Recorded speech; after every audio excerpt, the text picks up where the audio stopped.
This is not financial advice, not legal advice, for entertainment, educational purposes only, and anything I say is my opinion.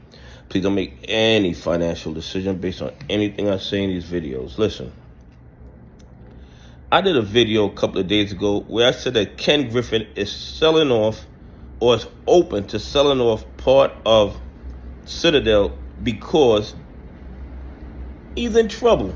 He's in trouble financially. He can't get any more loans. He's over leveraged. The liquidity's running out. Now he's desperate for cash. Now they're putting out these articles. Does billionaire Ken Griffin know something we don't know because he dumped $993 million of NVDIA stock? Let me tell you guys something. Ken Griffin is dumping stock not because he's smarter than us. It's because he's over leveraged. He needs the cash to stay afloat. And he can't get any loans. His loans are over leveraged. Nobody's lending any money to him anymore. So he has to start selling assets. Like I told y'all before, that's why he sold all those apartments at a loss. He sold those apartments at a loss because he needs the cash. And because people know he needs the cash, they're offering him pennies on the dollar for his assets. Ken Griffin, at one point, was a very smart individual. Not saying he's not intelligent now, but, and this is just my opinion, Ken Griffin, when he first started out, he did not like payment for order flow. He thought it was abusive. He thought it was a conflict of interest. But as he grew in the business, he became more open to all these things that the younger Ken Griffin would not have accepted. And it goes back to the moniker that power corrupts, and absolute power corrupts absolutely. He realized that he could do whatever he wanted, whenever he wanted in the stock market without any real repercussions. And even if he did get caught, there would only be fines and he would never lose his license to trade. So he became more and more aggressive with his questionable activities, in my opinion. And that is why, or one of the reasons why, the economy is in the situation that it's in right now.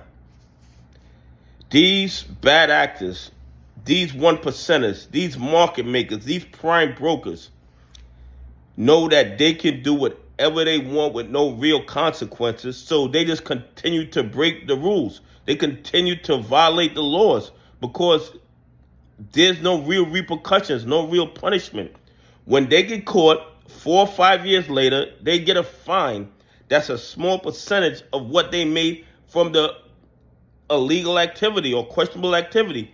And then they're not even forced to make the victims whole.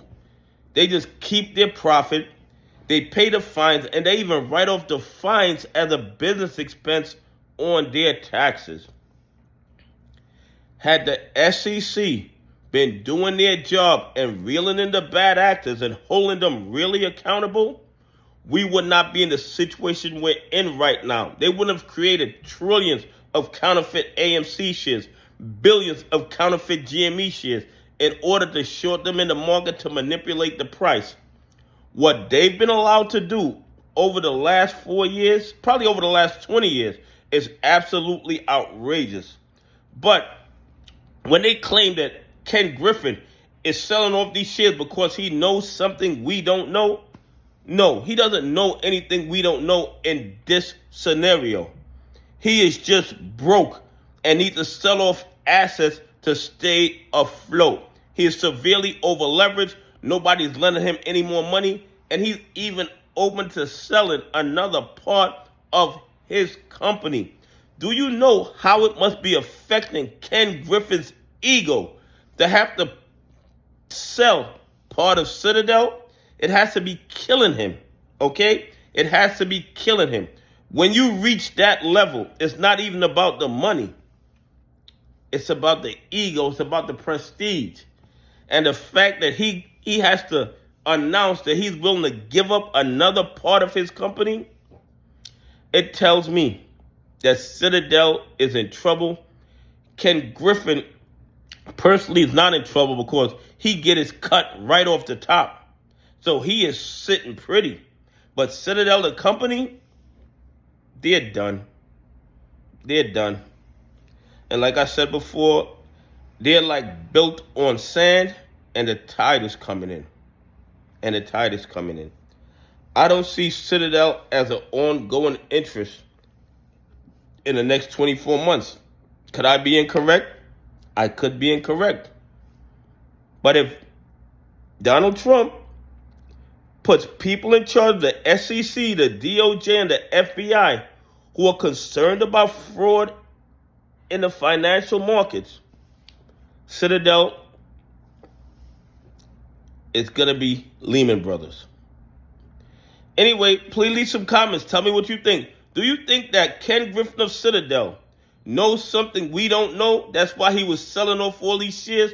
Or do you think he's just another broke person having to sell assets to stay afloat? Anyway, have a great day. God bless. And I appreciate y'all on this journey with me.